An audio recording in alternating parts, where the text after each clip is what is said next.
ನಮಸ್ಕಾರ ರೈತ ಬಾಂಧವರೇ. ಈಗ ನಾನು ತೋರಿಸ್ತಿರುವಂಥ ಗೋಧಿ ಇದು ಬಂಗಾರದ ಮುತ್ತಿನ ಗೋಧಿ ಅಂತ ಹೇಳ್ತಾರೆ. ತೆನೆನೂ ನೀವು ನೋಡ್ಬೋದು. ಇದು ಒಂದು ಭಾಳ ಡಿಫ್ರೆಂಟ್ ಆಗಿದೆ. ಇದು ಜೋಳದ ಆಕಾರದ ಕಾಳುಗಳು ಇದರೊಳಗೆ ಕಂಡು ಬರ್ತವೆ.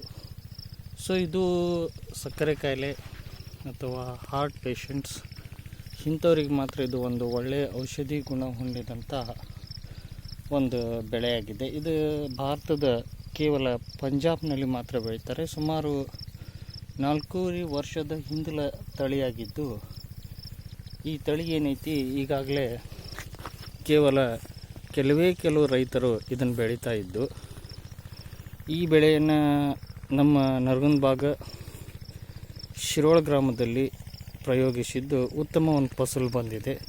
ಈ ವಿಡಿಯೋದಲ್ಲಿ ನೋಡ್ಬೋದು ನೀವು ಎಷ್ಟು ಒಂದು ಹುಲಸಾಗಿ ಬೆಳೆದಂಥ ಗೋಧಿ ಬೆಳೆಯನ್ನು. ಈ ಗೋಧಿ ಕೇವಲ 20 ರೈತರು ಬೆಳೀತಾರ ಅನ್ನೋದು ಕಂಡು ಬಂದಿದೆ. ಇದಕ್ಕೆ ಪುನರ್ನಾಮಕರಣ ಮಾಡಿ ಮೊದಲು ಇದಕ್ಕೆ ಪೈಗಂಬರ್ ಗೋಧಿ ಅಂತ ಕರಿತಿದ್ರು. 4,500 ವರ್ಷದ ಹಿಂದೆ ಭಾರತ ಮತ್ತು ಪಾಕಿಸ್ತಾನ ಗಡಿ ಭಾಗದ ಜನರು ಇದನ್ನು ತಿಂತಿದ್ರು ಅನ್ನೋದು ಕಂಡು ಬಂದೈತೆ ಮಾಹಿತಿ ಪ್ರಕಾರ. ಈಗ ಅದನ್ನು ಕೆಲವು ರೈತರು ಬೆಳೆಯೋದ್ರಿಂದ ಅವರಿಂದ ಬೀಜ ಪಡೆದು ಈ ಒಂದು ಬೆಳೆನ ಪ್ರಯೋಗ ಮಾಡಿದ್ದೈತಿ. ಯಾರು ಆಸಕ್ತಿ ಇದ್ರೂ ಮುಂದಿನ ವರ್ಷ ಬೀಜ ನಮ್ಮಲ್ಲೇ ಸಿಗುತ್ತೆ.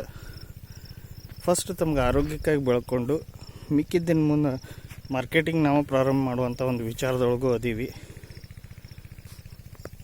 ಸೊ ಮಾರ್ಕೆಟ್ ನಾವು ಪ್ರಾರಂಭ ಮಾಡಿದ್ವಿ ಅಂದರೆ ನಿಮ್ಮಲ್ಲಿಂದ ನಾವು ಖರೀದಿ ಮಾಡ್ತೀವಿ. ಧನ್ಯವಾದಗಳು. Thank you.